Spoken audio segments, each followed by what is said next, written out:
world headquarters of common sense. Talk Radio.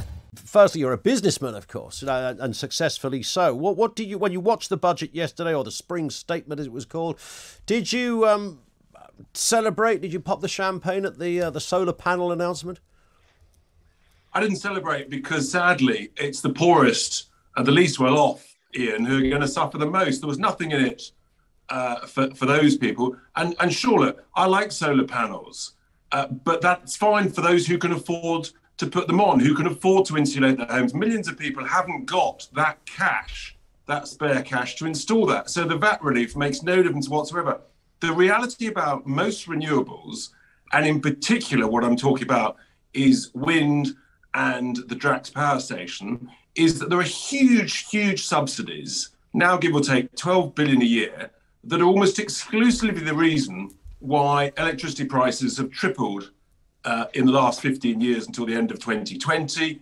And what that is actually, is it's taking money from the poor and giving it to the rich investors, most of whom are actually overseas investors who own the wind farms.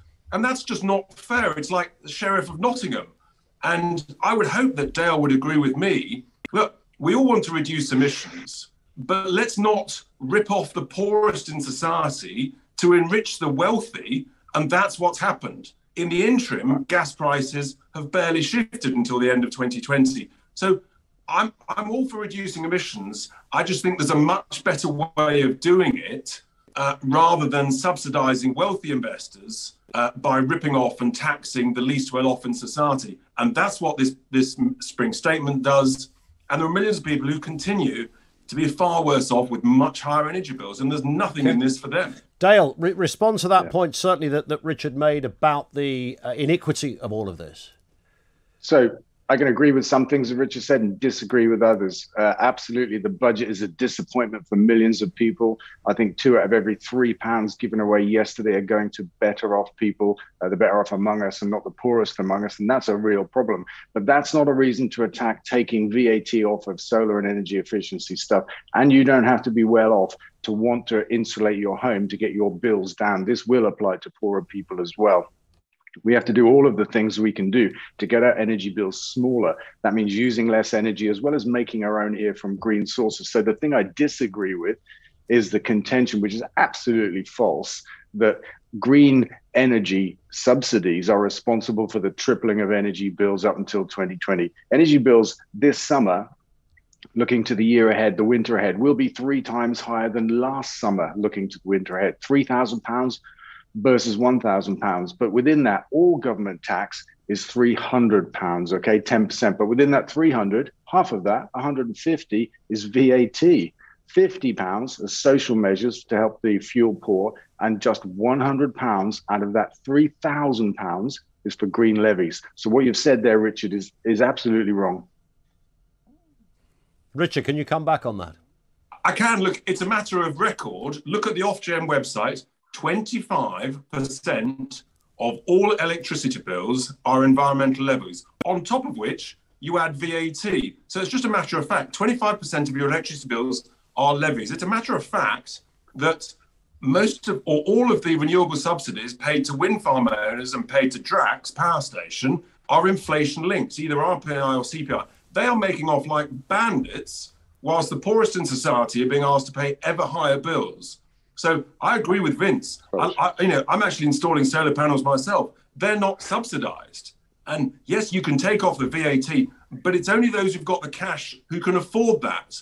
The least well off should not be penalised by these huge subsidies. Okay, what about That's the reality. Can I just ask you, Richard, what about, and I'll come back to you, Dale, on this specific point as well, what about the wider question about people not buying into the overarching green agenda, Richard, in the sense that this is something that is going to irredeemably change our planet, large areas will be underwater, wildlife extinct, and a sort of a planetary Armageddon in some respects?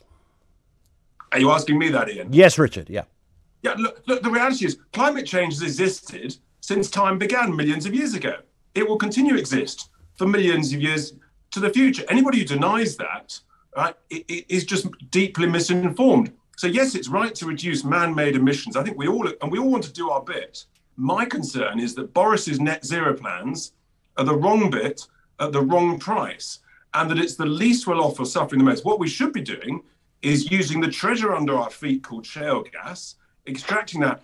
That's got a value equivalent to our national debt. Imagine if we extracted that safely. And then let's use new technology, let's use carbon capture, and we can therefore capture the CO2 emissions from gas-fired power plants, put them back into the shale rock miles below ground. That's an absolute win-win. You've got cheap, affordable, reliable, independently produced gas, and all of us benefit with much, much cheaper bills. That's the win-win solution we should be heading for, not propping up wealthy investors, overseas investors with wind farms. There it is, Dale. Don't be monkeying around with windmills. It's below our feet already, ready to go. Easy done. You know what that is? You know what it is? That is a fantasy, right? Firstly, that we can get fracking gas out of the ground safely, the word Richard used, that's a fantasy. Secondly, that it can make our bills any smaller. Let me finish. Secondly, it will make our energy bills any smaller. Because let me finish, Richard. I let you have your long go. Let me finish. Secondly, the idea that will make our energy bills any smaller.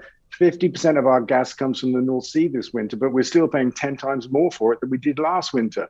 So that's another myth. And carbon capture and storage, come on, it doesn't work. It doesn't work anywhere in the world at scale. It's a complete myth. It's a unicorn technology. To answer Richard's point, how are America doing this safely? America's a very different country, and I don't think it is safely. If you've seen the film Gaslands, you know it's not that safe. But it's a much bigger country with dispersed populations. But Richard, you're shaking your head, Richard, at this point. Tell the bloke that got thrown out of his bed in Blackpool that it's a safe thing and doesn't cause earth tremors. Tell him, Richard. Honestly, utter nonsense. We're talking about the technology, and I know Dale loves technology, which is great. But carbon capture, let's invest in the latest, greatest technology in the same way we're investing in the latest nuclear and the latest hydrogen. That will emerge over the coming years. In the interim, everybody accepts, even people like the EU accept, that gas is a transition fossil fuel for the next 30 or 40 years until other technologies come along. Why wouldn't we use our own treasure rather than importing other people's gas from Russia or the Middle East at a vast increase in CO2 emissions, like 3 or 4 times the amount CO2 is created by importing gas, rather than using our own? It's safely extracted in America. All of the myths that Dale's just referred to are just complete nonsense. I mean, the sort of levels of seismic levels that were referred to that were experienced, 0.5 on the Richter scale is the equivalent of moving back your chair, Ian, and standing up in your studio. That's not an earthquake. That's normal daily lives. Can I just ask a question? I appreciate we're short on time and we could pursue all of these points individually for at some length. Just briefly, Dale, do you sense that when people talk about an Armageddon, the planet is going to end? Do you think that is like, if we did nothing right now in all of these measures, all of these green areas, Dale Vince, what's the planet going to look like in 30 years' time? Well, the planet won't end at all. We may end as a species. We're certainly going to find it much harder to exist. We've already experienced record high temperatures around the world at the level that human life simply doesn't exist anymore. We can't survive those temperatures with the humidity that's been recorded. We're seeing obviously crazy weather, storms, floods, droughts. You know, there'll be food shortages. There'll be tens of millions of climate refugees, all these kinds of problems. But can I just quickly come back to the fossil fuel point? Even if what Richard says is true and we can safely do this and it's a treasure under our feet and stuff like that, the oil and gas authority of our country says that if fracking was up and running now at full capacity, it would be gone by 2030, 8 years from now. And the North Sea is going to be empty by 2030, 8 years from now. So if we double down on fossil fuels, we kick the can down the road, but not very far. Ultimately, we've got to move to renewable energy. We best do it now. And a final... Go on, Richard.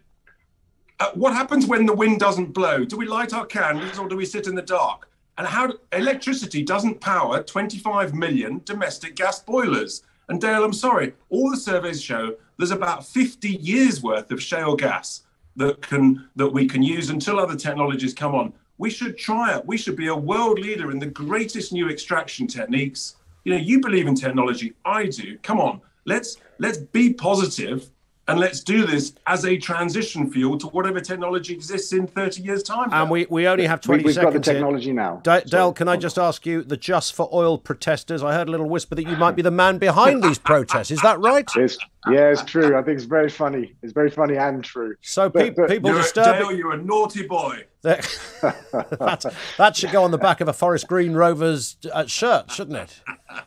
Our boss is a naughty boy. More protests this weekend? What are you planning? Me? I'm not planning anything. Well, what are the Just for Oil people planning? I don't know. They didn't tell me. I mean, it was news to me this week when somebody said, "Do you want to go on TalkSport and talk about this disruption of Just Stop Oil of Premier League games?" I'm like, "Oh, I didn't know about that. I'd missed it completely." And so I was pretty bemused by that. Is it irresponsible though? Well, I don't think protest is irresponsible. I think it's the opposite. Yeah, but you're a chairman of a soon-to-be promoted football club as well, so you've got to wear a couple of hats on this one. I mean, the FA won't take kindly to the idea that you might endorse protests at football matches. No, listen, I wear one hat only, this is, as far as I'm concerned, the environment issues are bigger than everything, and we have to stop exploring for the time it takes to explore and produce oil in the North Sea on average is 28 years. It'll take 10 years to get fracking up and running. And all the technology we need, we have it now. There's no reason for delay and all this kind of stuff. So, yeah. Listen, gents, we could have talked for a lot longer. Thank you, Dale Vince. Dale is the owner of Ecotricity, the world's first green energy company, and the chairman of Forest Green Rovers as well. Richard Tice back on air here on Talk Radio on Sunday morning at 10 a.m. Thank you to you both. Good talk. Hot talk. Bold talk. Talk Radio. Listen on your smart speaker. Watch it live on your smart TV. The world headquarters of common sense. Talk Radio.